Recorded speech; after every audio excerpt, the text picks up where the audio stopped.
একটি জঙ্গলে অনেকগুলো পশু পাখি পরিবার বসবাস করত। অনেকগুলো পরিবার নিয়ে একটি জঙ্গল ছিল পশু পাখির। তারা খুব সুখে শান্তিতে ছিল। তারা মিলেমিশে বসবাস করত, একে অপরের প্রতি ভীষণ খেয়াল করত। একজনের বিপদে আরেকজন চলে আসতো, একজনের কোনো কিছু হলে আরেকজন এগিয়ে আসতো। তারা ভীষণ মিল ছিল। কিন্তু তাদের মাঝেও একটি নিঃসন্তান দম্পতি ছিল, সেটি হলো টোনা আর টুনি। তাদের কোনো সন্তান আদি ছিল না। তারা সবসময় মনটাকে ভারী করে থাকতো। তাদের মাঝে ছিল প্রচুর ভালোবাসা। তারা দুজন দুজনকে ভীষণ ভালোবাসতো। টোনা যেমন টুনিকে ভালোবাসতো, টুনি তেমনই টোনাকে ভালোবাসতো।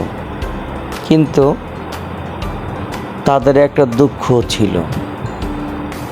তাদের বিবাহিত জীবন অনেক বছর পার হয়ে যাওয়ার পরও তাদের সন্তান ছিল না। তাদের ভীষণ মনের দুঃখ ছিল। একদিন টুনি টোনাকে বলতেছিল, আচ্ছা টোনা, আমাদের সন্তান হয় না, আমার ভীষণ খারাপ লাগে। তুমি জানো, আমার একটা সন্তানের জন্য অনেক মনে কষ্ট লাগে। তুমি আমাকে একটা সন্তান এনে দাও না। তখন টোনা বলল, আমরা কি করতে পারি বলো? আমার তো কিছু করার নাই। আল্লাহ যদি না দেয় তাহলে তো সম্ভব না।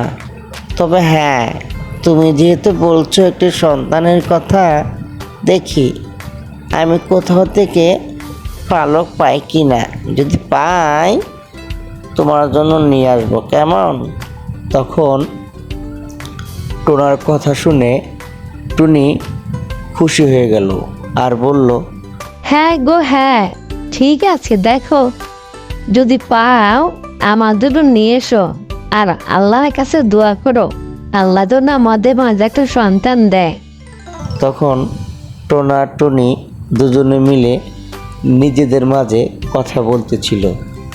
তখন টোনা টুনিকে বলল, ঠিক আছে, তুমি এখন এখানে থাকো, আমি একটু অন্যখান থেকে ঘুরে আসি। এই কথা বলে টোনা ওইখান থেকে উড়ে অন্য কোথাও চলে গেল। ঠিক তখনই টুনি এপাশ ওপাশ হাঁটাহাঁটি করতেছিল আর বলতেছিল, আল্লাহ, আমাদের একটি সন্তান দাও, আমাদের একটি সন্তান দাও। তখন এই কথা বলতেছিল আর টুনি হাঁটতেছিল। তারপরে এক পাশে টুনি মন খারাপ করে বসেছিল। ঠিক তখনই টুনির এক বান্ধবী উড়ে এসে টুনির মন খারাপ দেখে বলল,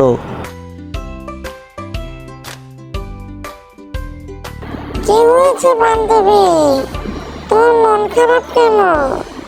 তুমি এভাবে বসে আছো, টোনার সাথে ঝগড়া হয়েছে বুঝি? তখন টুনি বলল, না বান্ধবী, টোনার সাথে ঝগড়া হয় নাই, আমার এমনিতেই মন খারাপ। সবার বাচ্চা কাচ্চা আছে, আমাদের জীবনে কোন দিন আমাদের সংসারে বাচ্চা কাচ্চা নেই তো, তাই মনটা ভীষণ খারাপ। তখন টুনির বান্ধবী বলল, ও, এই ব্যাপার, মন খারাপ করো না, আল্লাহর কাছে দোয়া করো, আল্লাহ চাইলে বাচ্চা দিতেও পারে। তখন টুনি বলল, হ্যাঁ বান্ধবী, তুমি ঠিক কথাই বলেছ, আল্লাহ চাইলে দিতেও পারে। ওইদিকে টোনা উঠতে উঠতে তার এক বন্ধুর সাথে দেখা হলো। বন্ধুর সাথে মনের দুঃখের কথা শেয়ার করলো এবং বলতেছিল, আচ্ছা বন্ধু, তোমাদের এখানে কি পালক ছেলে মেয়ে পাওয়া যায়? জানো, আমাদের একটি সন্তান নেই, তাই বলে আমার টুনি অনেক মন খারাপ করে থাকে। তুমি কি পারো আমাকে একটি সন্তান পালক হিসেবে এনে দিতে? তখন তার টোনার বন্ধু টোনাকে সান্ত্বনা দেওয়ার জন্য বলল, টোনা, মন খারাপ করো না, আল্লাহর উপরে ভরসা করো। আল্লাহ চাইলে সবই সম্ভব। তুমি ছেলে মেয়ে যে কোনো একটা পেতে পারো। আল্লাহর উপরে ভরসা করো আর আল্লাহর কাছে চাও। আল্লাহ চাইলে তোমাকে দিতেও পারে। তখন টোনা বলল, হ্যাঁ বন্ধু, তুমি ঠিক কথাই বলেছ। ঠিক আছে, আমি তাহলে যাই। ওইদিকে টনি আবার মনে হয় মন খারাপ করে বসে আছে। এই কথা বলে টোনা ওইখান থেকে উড়ে আবার টুনির কাছে চলে আসলো। তার কিছুদিন পর যেতে না যেতে টুনির পেটে ডিম আসলো। তখন টোনাকে টুনি বলল, এই জানো, আমার না কেমন কেমন যেন লাগছে, মনে হয় আমার পেটে ডিম আছে। তখন টুনির মুখে এই কথা শুনে টোনা বলল, তাই? শুকুর, আলহামদুলিল্লাহ। আল্লাহ কাছে শুক্রিয়া করি, তোমার মনের কথা যেন সত্যি হয়। তার কিছুদিন পরই টুনি 2টি ডিম পারল আর টোনা তাই দেখে ভীষণ খুশি হলো। তারপরে সেই ডিমকে টুনি তা দিতে শুরু করলো। লম্বা সময় কিছুদিন তা দেওয়ার পরে টুনির 2টি বাচ্চা ফুটফুটে সন্তান দুনিয়াতে আসলো। সেই দিন থেকে টোনা আর টুনি আর মন খারাপ করে থাকতো না এবং তারা খুব খুশি থাকতো এবং তাদের খুশি দেখে তাদের প্রতিবেশীরাও সবাই খুব খুশিতে আনন্দে থাকতো।